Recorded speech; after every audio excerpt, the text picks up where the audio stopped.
Salut CMT, j'espère que tu vas bien. Lors de ma précédente vidéo, je t'avais annoncé le lancement de la nouvelle série d'apprentissage en plusieurs volets. J'ai donc créé une nouvelle playlist que j'ai nommée Commencer avec le web. Dans cette playlist, tu trouveras l'ensemble de ces volets en mode chronologique, de l'ancienne à la plus récente vidéo. Et dans ce volet, je vais traiter et exposer une vue d'ensemble et te faire part de quelques initiations de base pour avancer petit à petit dans le développement web.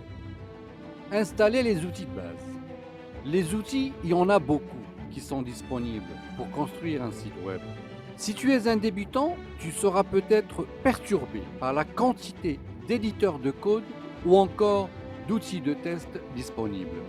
Dans cette série de volets, je te guiderai pas à pas à comment installer les outils strictement nécessaires afin de développer ton premier site web.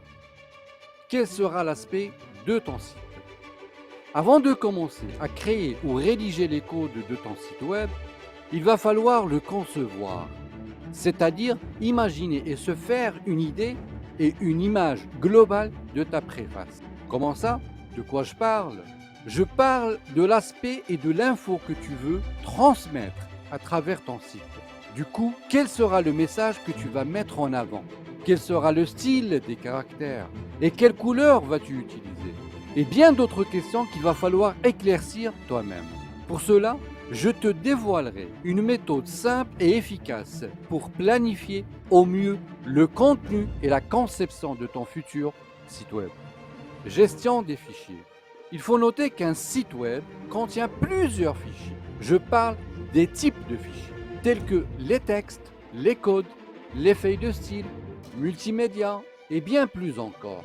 Donc, de là, il faut comprendre que construire un site web revient à créer une structure dans laquelle tous ces fichiers doivent interagir les uns avec les autres, sans qu'il y ait la moindre défaillance ou blocage lors du passage d'un fichier à l'autre et d'une page à l'autre. Et une fois de plus, je te détaillerai toute cette problématique en t'expliquant comment donner une bonne structure cohérente à ton site. Les bases d'HTML. Alors là, on va bien se marrer.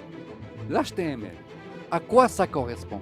Eh bien, cela correspond au code que tu vas utiliser pour structurer les différents contenus de tes lignes de code, tout simplement. Par exemple, le contenu sous forme d'un ensemble de paragraphes, une liste à puces, des images à insérer, les tables de données, bref.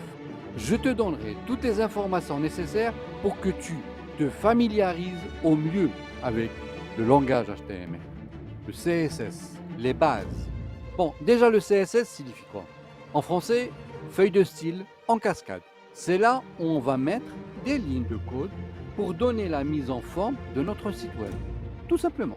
Par exemple, je veux que mon texte soit en rouge, italique, en gras. Mes images, je veux les utiliser en arrière-plan. Je veux les placer à droite, à gauche, en haut, en bas. T'inquiète, je te montrerai comment jouer, jongler et maîtriser presque la totalité des astuces du CSS. JavaScript. Alors là, c'est le langage de programmation à utiliser pour ajouter des fonctionnalités interactives dans ton site web. Par exemple, déclencher des événements lorsqu'un bouton est pressé ou lorsque des données sont entrées comme dans un formulaire. Des effets de style dynamiques, des animations, ainsi de suite. Sur ces volets, je vais t'offrir un aperçu global les bases du JavaScript et je te montrerai comment l'utiliser. Toi et moi, on verra également comment et quand tu pourras publier ton site web avec toutes ces fonctionnalités. Tout ce qui me reste à te dire, prépare-toi pour mes prochaines vidéos, c'est du lourd et ça vaut le détour. Par où commencer? Abonne-toi, active la cloche de notification et regarde mes prochaines vidéos.